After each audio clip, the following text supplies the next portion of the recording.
So you guys, 2KB updates back. If you guys are new, make sure to like, share, subscribe on the road to monetization. Today, I'm going to be talking about my most anticipated video, I believe yet. 2020 through the eyes of a teenager. So first off, thank you guys so much for the support on this channel. I really appreciate it. Many of you guys know this is my first year of YouTube, and to all the small streamers out there, don't worry, I didn't forget about my promise. So in 2021, I am going to be revamping everything, and I'm going to make sure you guys get first priority. Anyways, let me get right back to the video. So 2020 through the eyes of a teenager is rather interesting. This is my personal experience, so I don't want you guys to either roast me or criticize me in the comments because this is from what I experienced, not from what you guys experienced. But anyways, so as a teenager, right, I had my birthday in December when COVID cases were unfortunately surging, so I couldn't really have a proper one.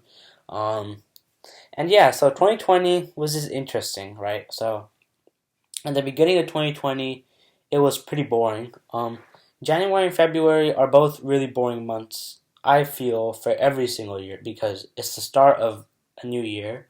And quite frankly, the first week of 2021 or the first week of a new year might be interesting, but the hype subsides and then you just get back to work. But anyways, 2020 was pretty boring. I did see the killing of Qasem Soleimani. He was killed by U.S. forces. I did see all that. I'm not going to go in depth on what I thought about that, but I did see that. I was very intrigued on the date because the date when he got killed, actually, in the next couple of days, I actually learned about COVID. So I didn't know about COVID in January. I did see something about it in February, but I didn't think much of it. Right then, obviously in March, I knew there was a lockdown.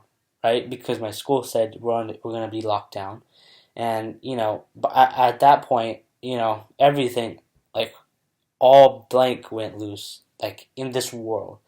Um, but anyways, so yeah, my beginning of the year was boring. Then came the lockdown, which I'm not gonna lie. At first, I thought it was just a 2 week break. And I don't want to be rude, but that's what I thought in the beginning. I thought, hey, it was gonna be a 2 week break. But then, I saw the cases going up, and then it didn't alarm me at first because transmission was more in the major cities, right? So I didn't get too alarmed about the outbreak, right? Because all I thought was it would be a 2 week break.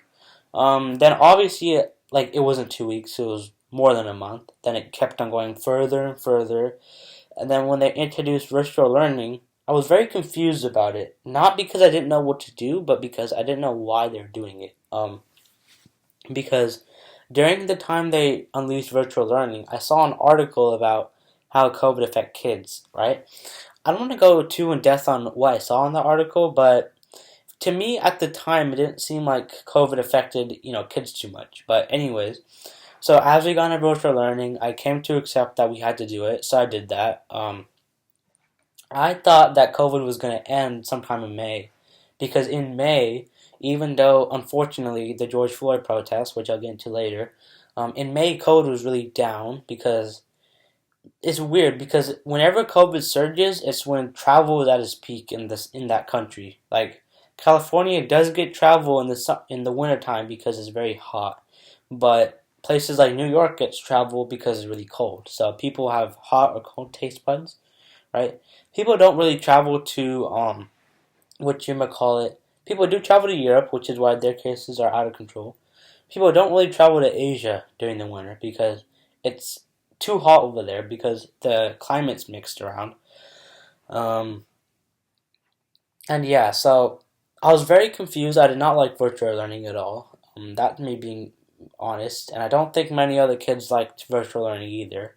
I don't want to be rude, but that's how I felt. Then you had the George Floyd protests, right? And when I saw the George Floyd protests, right, I was wondering why he got killed. I saw the video, and quite frankly, I was disturbed on what happened, right? I'm not going to go in depth on my opinions during the protest because that falls into my line of being political.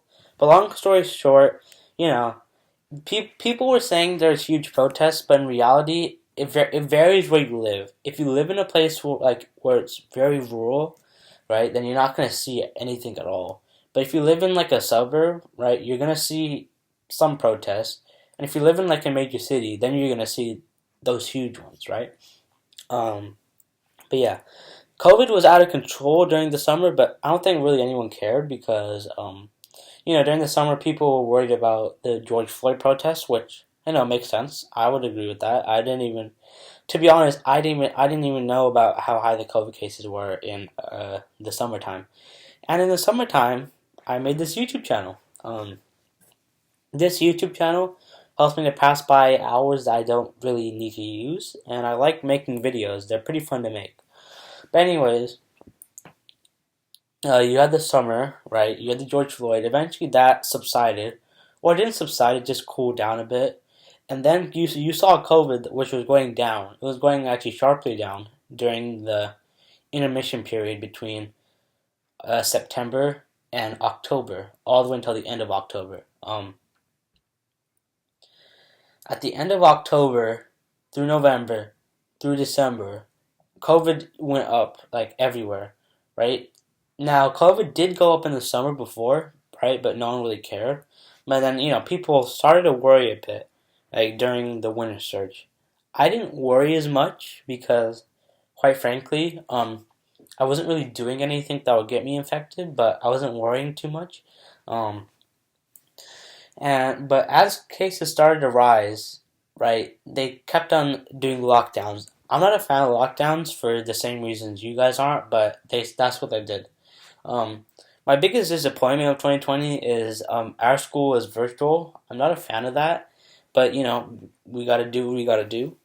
I do hope that schools around the world do open up pretty soon because I do understand that you never want to infect kids, but at the same time, kids are falling behind right now, and I don't because I've seen people that or not I've seen people I've seen studies that show people are falling behind. So I do hope that stuff changes on that front, but you know what? That you gotta do what you gotta do. So yeah, being a, like it's very interesting because being a teenager during COVID, you think very different thoughts. Like for an example, most teenagers like from the age of 13 to 18, right? They're a bit reckless when it comes to COVID, right? I'm not gonna label how I am with COVID, but that's how people are.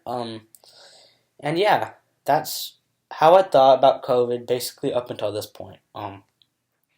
This is how 2020 has been like through my sense of view. I mostly talked about COVID, but all the other events, same thing. I saw the Beirut explosion. That really confused me because I don't know why that would happen in this type of a society. I saw the stock plunge, I saw a stock soar, but yeah. This is my lens of view of 2020. Thank you guys for watching. Make sure to like, share, subscribe, and yeah. What else can I say? Yeah. Thank you guys. Have a good day. And have a good 2021.